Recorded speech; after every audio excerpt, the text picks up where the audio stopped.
कि आज का ये समय इस सदी का सबसे चैलेंजिंग समय है। आज एक और महीनों से दो देशों में युद्ध चल रहा है, तो वहीं दुनिया आर्थिक अस्थिरता से भी गुजर रही है। आतंकवाद और मजहबी उन्माद जैसे खतरे मानवता की आत्मा पर प्रहार कर रहे हैं। क्लाइमेट चेंज जैसी चुनौती पूरी मानवता के अस्तित्व पर आफत बनकर मंडरा रही है।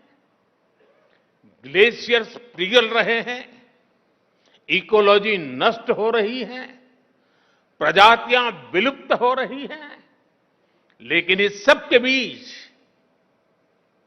हमारे आप जैसे करोड़ों लोग भी हैं जिन्हें बुद्ध में आस्था है, जीव मात्र के कल्याण में विश्वास है। ये उम्मीद, ये विश्वास ही इस धरती की सबसे बड़ी ताकत है।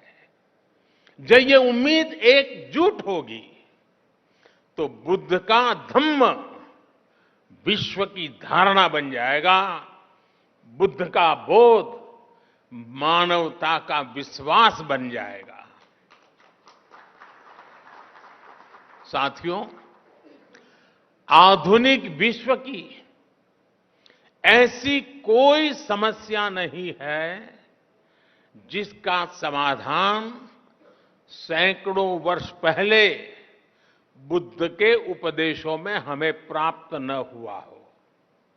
आज दुनिया जिस युद्ध और अशांति से पीड़ित है, बुद्ध ने सदियों पहले इसका समाधान दिया था।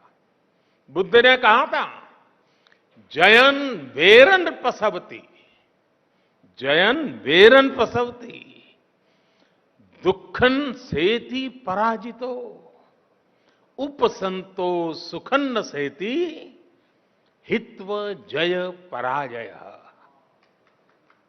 अर्थात जीत वैर को जन्म देती है और हारा हुआ व्यक्ति भी दुख की नींद सोता है। इसलिए हार जीत लड़ाई झगड़ा इन्हें छोड़कर ही हम सुखी हो सकते हैं। भगवान बुद्ध ने युद्ध से उबरने का रास्ता भी बताया है। भगवान बुद्ध ने कहा है, नहीं वेरेन वेरानी सम्मन्तिध उदाचन अवेरेन च सम्मन्ति एस धम्मो सनातनो। अर्थात वैसे बहुत बड़े कम शब्दों में बात बताई है। वैर से वैर शांत नहीं होता है, वैर अवैर से शांत होता है। भगवान बुद्ध का वचन है, सुखा संज्ञस्य सामग्री समज्ञानम तपो सुखम। अर्थात संघों के बीच एकता में ही सुख समाहित है। सभी लोगों के साथ मिलजुल करके रहने में ही सुख है। साथियों, हम देखते हैं आज अपने विचारों, अपनी आस्था को दूसरों पर थोपने की सोच दुनिया के लिए बहुत बड़ा संकट बन रही है। लेकिन भगवान बुद्ध ने क्या कहा था? भगवान बुद्ध ने कहा था, अत्तानमेव पठनम, अत्तानमेव पठमन, पति रूपे निवेशये। यानी कि पहले खुद सही आचरण करना चाहिए, फिर दूसरे को उपदेश देना चाहिए। आधुनिक युग में हम देखते हैं कि चाहे गांधी जी हो या फिर विश्व के अनेक लीडर्स, उन्होंने इसी सूत्र से प्रेरणा पाई।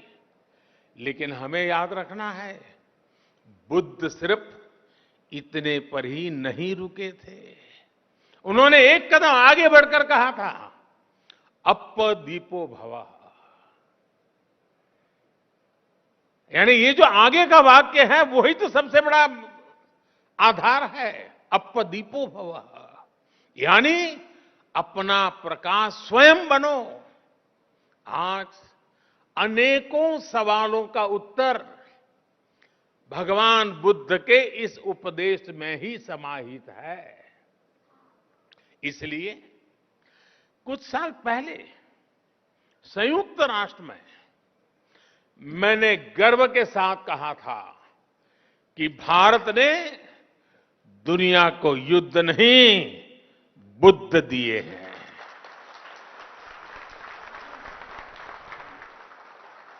जहां बुद्ध की करुणा हो वहां संघर्ष नहीं, समन्वय होता है।